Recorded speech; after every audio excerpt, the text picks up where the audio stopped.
Hello everyone. आज हम लोग नेक्स्ट डिडक्शन के बारे में पढ़ेंगे। आज का जो डिडक्शन है ना, वो मेडिकल एक्सपेंडिचर से रिलेटेड है। तो कॉपी को हम घुमा लिए हैं क्योंकि इसमें एक से ज़्यादा सेक्शंस करेंगे, कम से कम 3 तो करेंगे। हेडिंग होगा deduction in respect of medical treatment of self and dependent। ये डिडक्शन क्या चीज़ के लिए है? ये डिडक्शन मेडिकल ट्रीटमेंट के लिए है। किसका? खुद एसएससी का, या फिर जो लोग भी एसएससी के ऊपर डिपेंडेंट है। दिख रहा है ना?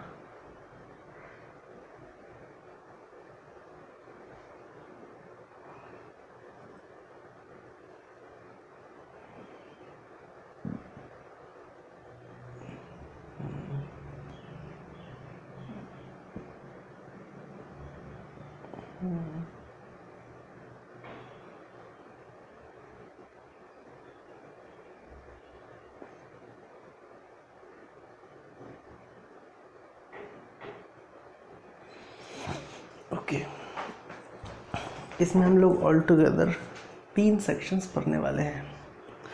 तो बना लेते हैं कॉलम। हम लोग एक तरफ हम लोग पढ़ेंगे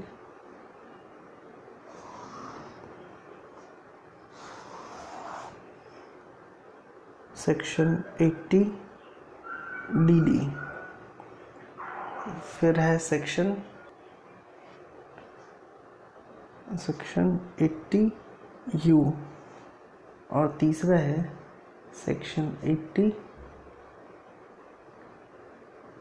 DDB। ये 3 सेक्शन है, ठीक है ना। 80 U को 80 DD के पास इसलिए लिखे है ना क्योंकि दोनों में ना कुछ सिमिलैरिटीज़ है। सो ध्यान से देखना है क्या सिमिलैरिटीज़ है तीनों में। ओके, सो 80 DD का जो सबहेडिंग है ना, वो है मेडिकल ट्रीटमेंट या फिर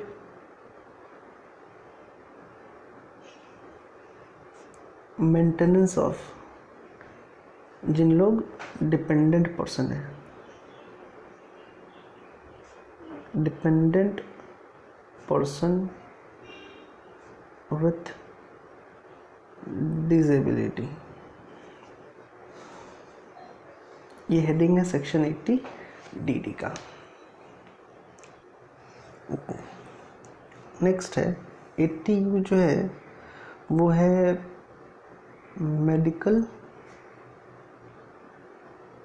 treatment of person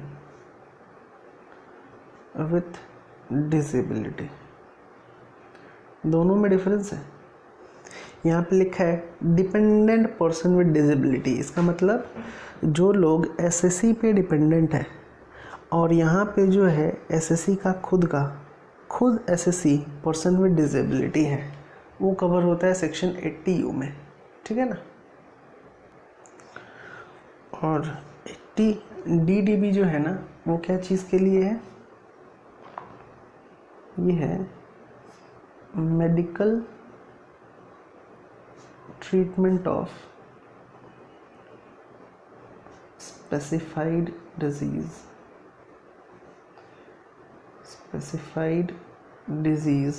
of SSC and dependent person. सही है। अगर एसएससी खुद का अपना कोई डिजीज़ का ट्रीटमेंट करवा रहा है या फिर किसी भी डिपेंडेंट पर्सन का ट्रीटमेंट करवा रहा है, तो उसको डिडक्शन मिलेगा सेक्शन 80 DDB में। सही है। ओके, अभी हम लोग एक एक को डिटेल में एक्सप्लेन करेंगे। सबसे पहला पॉइंट, ये जो सेक्शन 80 DD का डिडक्शन है ना, ये डिडक्शन किसको किसको मिलता है मालूम है? जिन लोग इंडिविजुअल है और जिन लोग रेसिडेंट HUF है, हिंदू अनडिवाइडेड फैमिली। सेक्शन 80 वाला डिडक्शन किसको मिलेगा? सिर्फ इंडिविजुअल को।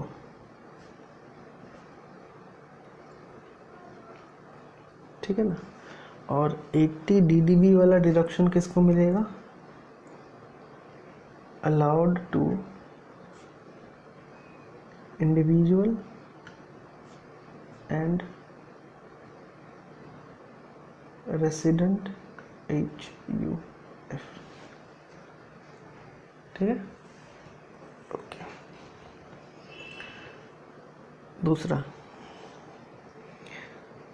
डिडक्शन कितना मिलेगा?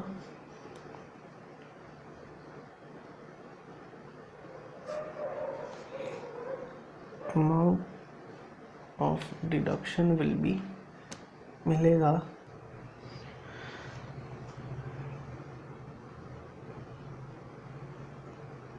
75,000 रुपया मिलेगा या फिर 1,25,000 रुपया मिलेगा अगर डिसेबिलिटी इज मोर देन 80%। सही है। 80U में जो डिडक्शन मिलेगा, अमाउंट ऑफ डिडक्शन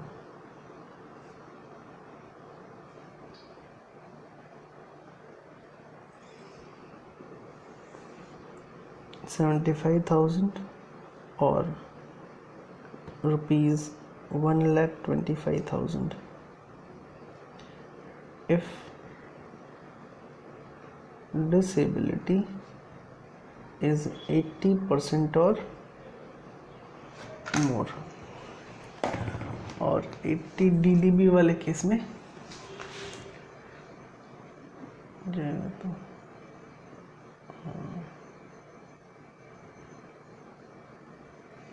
80 DDB वाले केस में जो डिडक्शन मिलेगा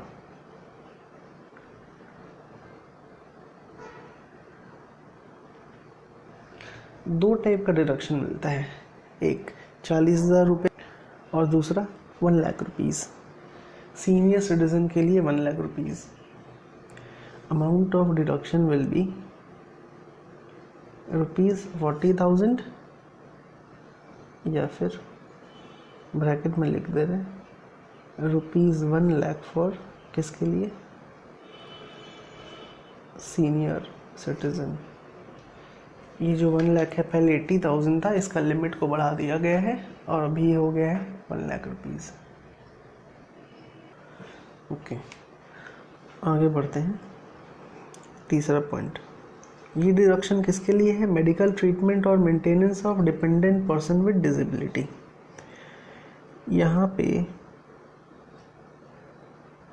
पर्सन विथ डिसेबिलिटी का मतलब होता है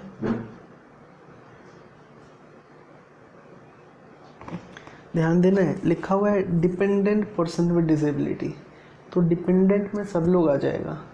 SSC, उसका spouse, children, parents, brothers, sisters, जो लोग पूरा डिपेंडेंट है SSC के ऊपर में, यानी कि इंडिविजुअल के ऊपर में। इसमें स्पाउस आ जाएंगे, चिल्ड्रन आ जाएंगे, पेरेंट्स आ जाएंगे, ब्रदर्स आ जाएंगे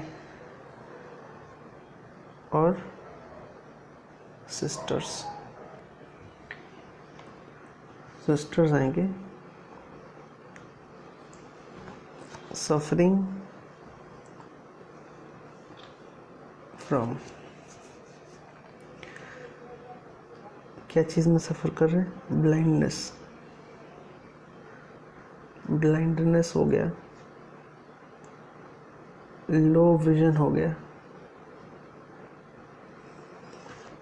लेप्रोजी क्योर्ड हो गया, उसके अलावा हियरिंग इम्पेयरमेंट हो गया, और फाइनली मेंटल इलनेस। ठीक है। Children, parents, brothers, sisters, spouse suffering from, क्या ब्लाइंडनेस का मतलब होता है अंधापन। लो विजन का मतलब होता है जिसको कम दिखता है, कम दृष्टि। लेप्रोजी होता है कुष्ठ रोग जो क्योर किया जा सकता है। हियरिंग इम्पेयरमेंट मतलब होता है सुनने में परेशानी। और मेंटल इलनेस का मतलब होता है मानसिक बीमारी, मेंटली जिन लोग इल है, रिटार्डेड है। ठीक है, ओके। अब 80U वाला डिडक्शन किसको मिलेगा? सेम जो चीज़ के बारे में अभी पढ़े ना, वहाँ पे खुद एसएससी अगर सफ़र कर रहा होगा। तीसरा,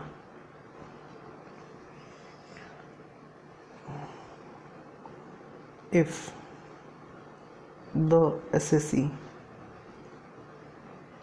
himself is suffering from, ये सारा ब्लाइंडनेस हो गया, या फिर लो विजन हो गया,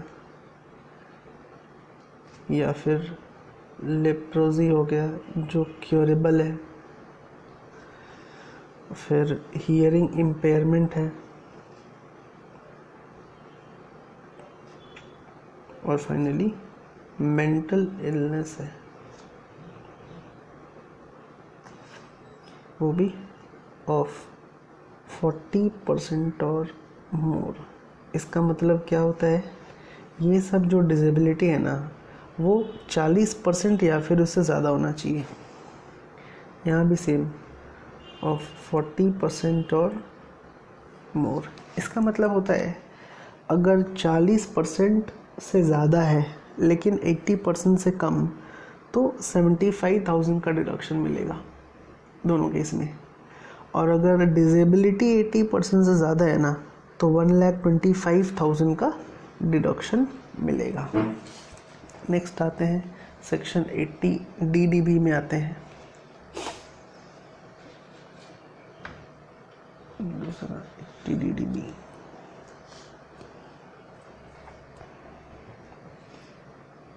इसको इधर ले आते हैं।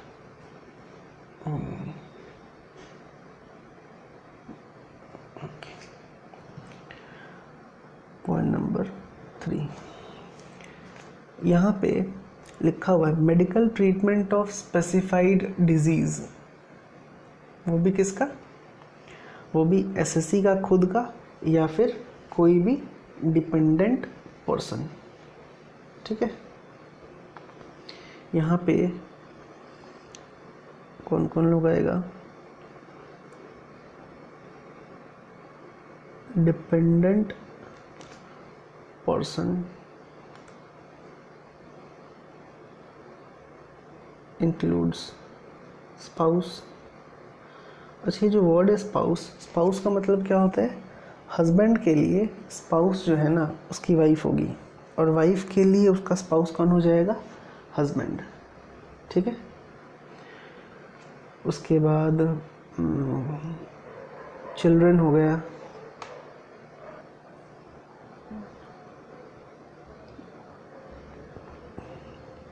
पेरेंट्स हो गया, फिर ब्रदर्स एंड सिस्टर्स हो गया। और उनको कौन सा बीमारी है? Suffering from specified disease such as, बहुत सारा है, 2-4 ठो नाम हम बता दे रहे हैं। Suffering from specified disease such as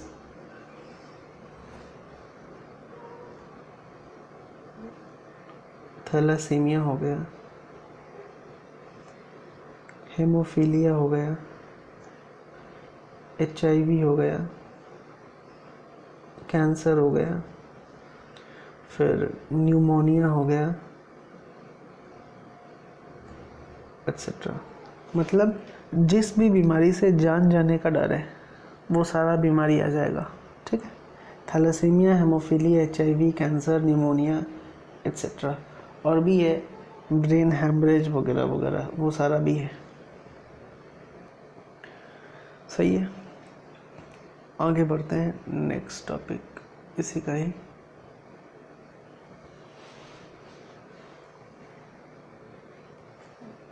ATDD का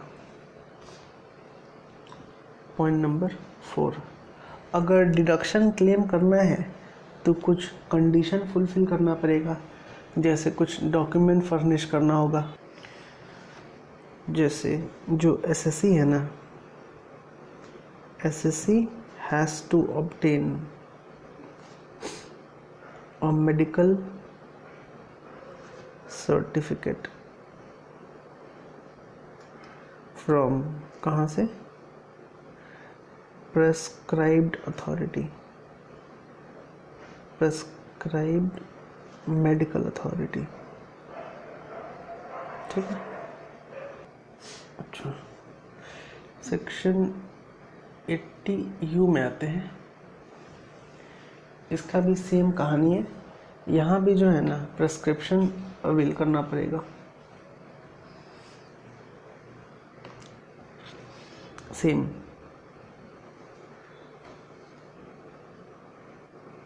ठीक है, और जो ATDD भी है ना, इसमें डॉक्टर का प्रेस्क्रिप्शन होना होगा।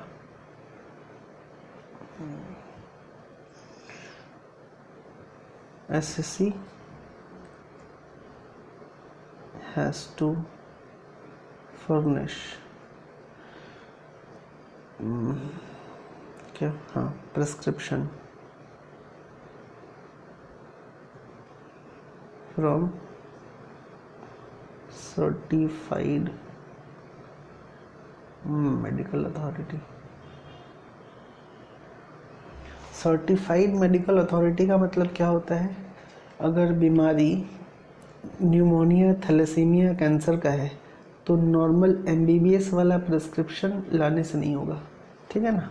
यहाँ पे सर्टिफाइड मेडिकल अथॉरिटी का मतलब होता है जिन लोग स्पेशलिस्ट डॉक्टर है ना, उनका प्रिस्क्रिप्शन के बारे में बात किया जा रहा है। सही है, सही है। एक लास्ट टॉपिक सेक्शन 80DD से रिलेटेड पॉइंट नंबर 5 है। इसमें लिखा हुआ है ना कि जो मेडिकल ट्रीटमेंट है, मेडिकल ट्रीटमेंट इंक्लूड्स, क्या क्या चीज़ इंक्लूड्स है, हाँ, नर्सिंग हो गया, रिहैबिलिटेशन हो गया। रिहैबिलिटेशन क्या होता है, जिन लोग का सपोज करते नी रिप्लेसमेंट हुआ है या फिर कुछ भी हुआ है तो उन लोग को रिहैब सेंटर में भेजा जाता है, या फिर कोई भी दूसरा टाइप का training. Last point, if amount is paid और डिपॉजिटेड with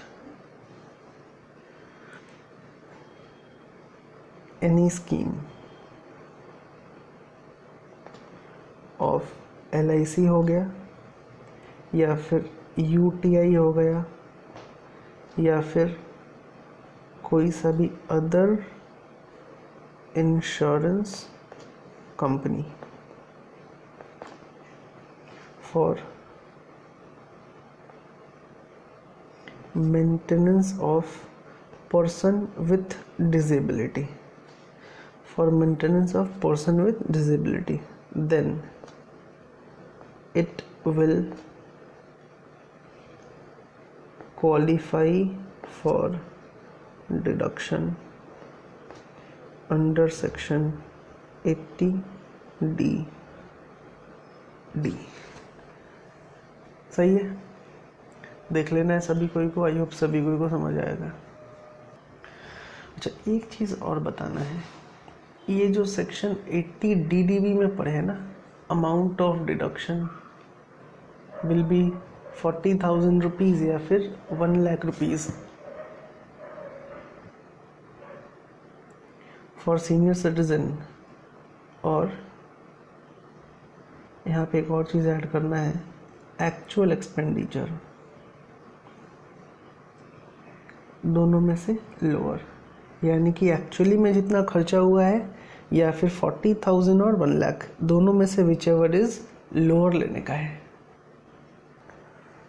और ये जो 80 DD है ना, 80 DD में जो 75,000 वाला अमाउंट है, ये रहा 75,000 और 1,50,000, ये डिडक्शन विल बी फिक्स, ये फिक्स डिडक्शन है, अमाउंट ऑफ फिक्स डिडक्शन, यानी कि 80 DD और 80 U में जो डिडक्शन मिलेगा ना वो फिक्स्ड है। एक्चुअल कितना खर्चा हुआ है वो जानने का ज़रूरत नहीं है, ठीक है।